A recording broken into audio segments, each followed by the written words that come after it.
I want to give my take on the casual sex / soul ties when you're having casual sex. I've seen a lot of materials here. I'm not going to do a stitch because I kind of suck at technology. So just my opinion. First of all, there are many videos with women, especially either just women or dating coaches, intimacy coaches, some kind of personal resource for other people. Promoting the message, sure, you can go about this freely without commitment. Let's normalize it. It's absolutely acceptable for women to also want it. Now, as an intimacy coach, first of all, just looking at these statements alone, to each their own, basically. And as a coach, I would simply, if somebody wanted to work with me on that topic, I would simply look at, am I aligned with this person? And am I truly understanding the context of their life in which they want to apply this? Because as a coach, you got to understand what's going on with the person overall, not just work blindly on an objective. Secondly, still as a coach, if I zoom out and I look at the culture today, I see there's a tendency to disconnect emotionally, psychologically, or mentally, a tendency to consume sex casually with not much thought into it. And that's in the culture. It's not just in certain social groups, that's in the online culture that is pushing for that. Dating apps, OnlyFans, pornography platforms that are not being censored, stopped. You know, I've had a lot of acquaintances that worked as school counselors and they were asked to intervene in first grade or second grade cases where kids suddenly access through their cell phones porn stuff and they got scared. I literally had these people in group events saying, yeah, I get called at school to help deal with the kids that are shocked by what they see. So the ubiquity of random sex acts with no context shown to younger and younger people is changing the culture when it gets exposed to people, kids basically, kids and teens who are not yet mature enough mentally, emotionally, to process the stuff that they're watching. Yeah, it's going to affect the culture and it's going to affect them in their later years. They're basically groomed to consider and look at sex in this way. And a lot of women that are making these statements today, in the context that they're making them, well, on one hand, it makes sense. This is the culture, and a lot of women are nurturing, supportive, they adapt, okay, they're team players. So if this is what the culture is pushing, a lot of women will naturally do that. There aren't many women who actually have the lady balls to stand up to a culture and say, you know what, this is not okay for me. And in all honesty, that kind of maturity comes after 30, 35, 40. Okay? You know, the critical age when men don't like women anymore, allegedly, because in truth, that's not the case. A lot of mature men are actually seeking mature women. And I'll add this to the discussion. I've seen a lot of comments online, watching various videos and the takes that other influencers from other fields of activity, not necessarily sexuality coaching or dating coaching, they're giving their perspectives on sex and the hookup culture. And a lot of people in comments, I look at those also. They're sharing about the fact that nowadays, younger women, more aloof, don't necessarily want a connection with guys.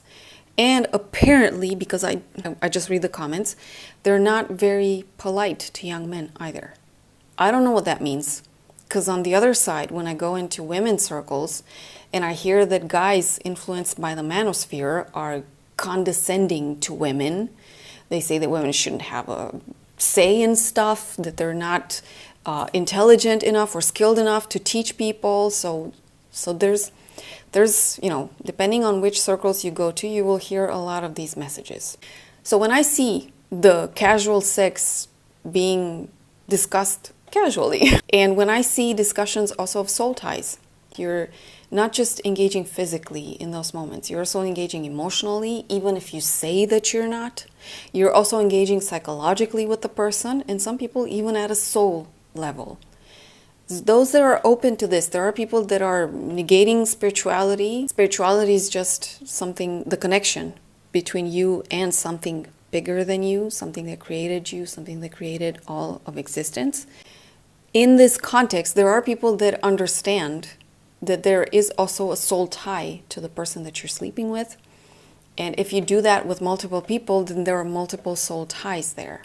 And if the people that you're sleeping with have also slept with others, you're tapping into stuff that is not yours. This isn't a scientific take because science cannot prove that.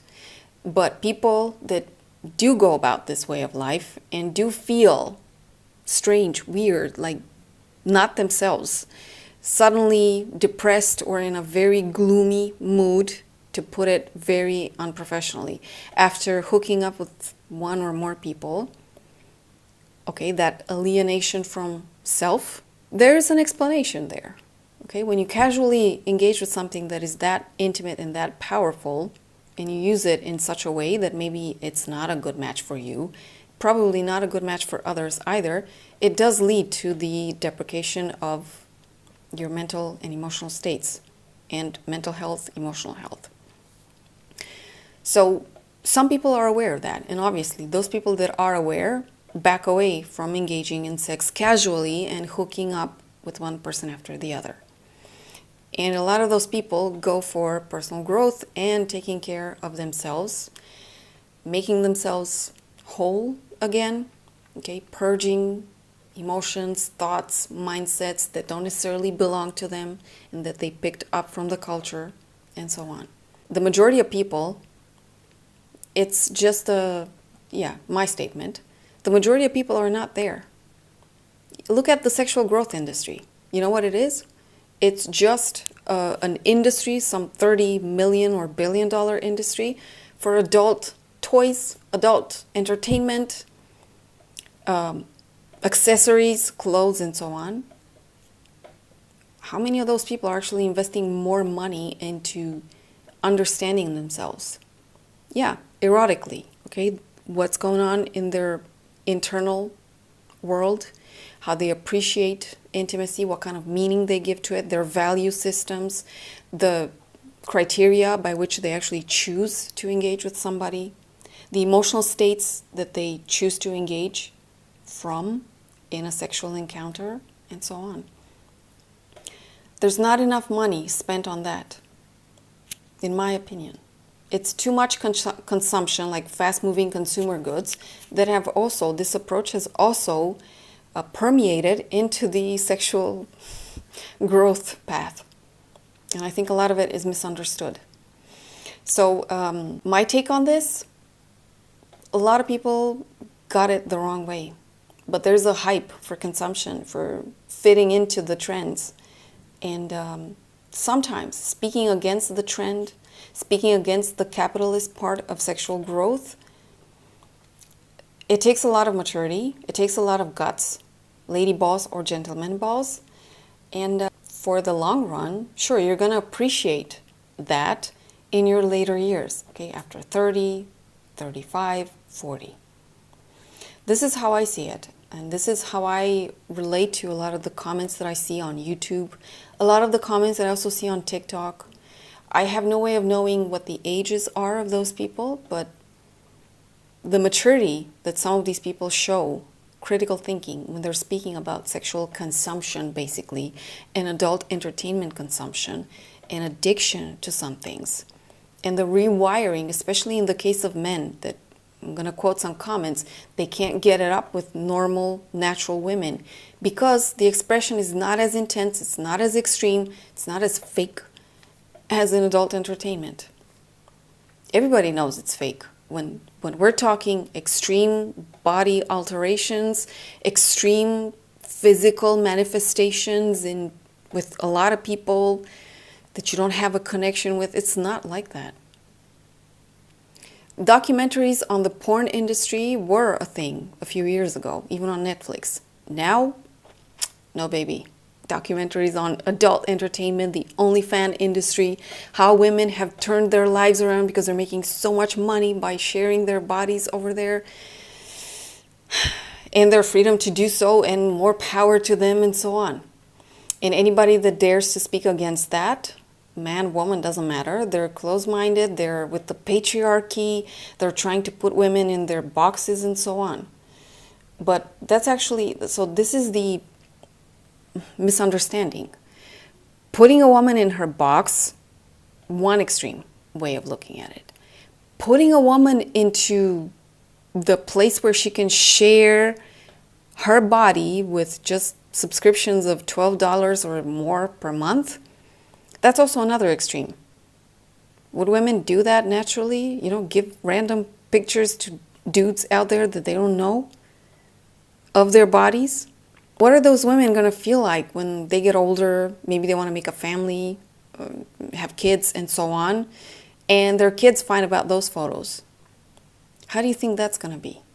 Or maybe they fall in love or rise in love with somebody, and that person, though they love them and they understand that that's what, exposing themselves like that online brought them financial freedom, although there is a thing to be said there. Why would this be what brings us financial freedom and not our intellect and using it in just ways to make society better and help people not get stuck dependent on what sugar, any of the vices. There are people that are actually defending this, but maybe it was okay to make that point a long time ago. Now, with what is going on with so many women and how men treat them because of that, I think we're seeing the negative effects of it.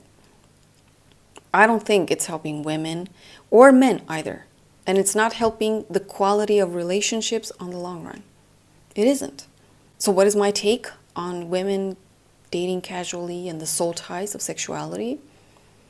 Well, it depends on an individual's level of development and their perception of how much of their mindset is theirs and how much it comes from the outside.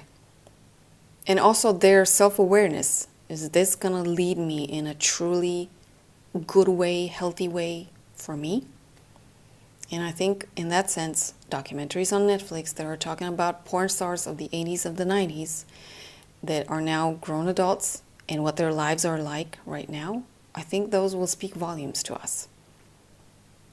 It doesn't end pretty. The more you age, you're discarded because, but the work that you've done is also not respectable unless you decide to remain in the industry and also facilitate that for other people and realize that it's not okay. There's not much social and professional integration you can do after this career ends. This is one of the risks. And I don't say that. People that have been porn stars in the 80s and the 90s have shared in documentaries. I'm going to try to link some underneath, at least in the description, at least with names, so that you can check those out. They are on Netflix. I saw them a while back. And you can at least check them out and see for yourself, If you want to believe those people or not, they're the ones saying that. They're the ones that have lived that lifestyle. And they're now 50, 60, and so on. And you decide if this is valid to you, if this is still a lifestyle that you want to go for. I, for one, don't. I prefer to remain celibate if I don't find somebody that I have a meaningful connection to and it's not mutual. And I prefer to do other things with my body, with my impulses, with my time, energy, and so on. Yeah, and I'm also a resource for other people that understand this approach. How many people? Well, let me tell you the active number. Okay, my Patreon community has 25 active members. They're there doing the practices, all kinds of somatic practices, and they're there usually for several months, if not years. Okay, then there are people that I have in coaching. I have some people in coaching that are with me for way longer than I've had the online community. And then there are also programs that I have online, and people buy them and check them out every now and then. They refresh their information that I share there. But the active ones, coaching, just a handful. And in the practice community where I share every day new stuff, every week new stuff, 25 people. So yeah, I cater to a very small and select community, essentially. But I'm sure that the more people open up to this, they understand the need to do more personal care, self-care, and really engage with sexuality more maturely, more respectfully, more aware of its implications. Okay? Soulful, mindful, heartful, and physical implications. That's it. I'll be looking forward to hearing your thoughts on this. And again, drop me a heart emoji if you've stuck to the end. This is an ongoing experiment. I'm going to start to share this. Drop me a heart emoji. Because I'm curious how many people actually listen to the end. Okay? So far, crickets. But, you know, I'm still putting this out here. I'm showing up entirely and fully. And I'm maintaining actually this challenge. Drop me a heart emoji if you've made it this far. See you next time.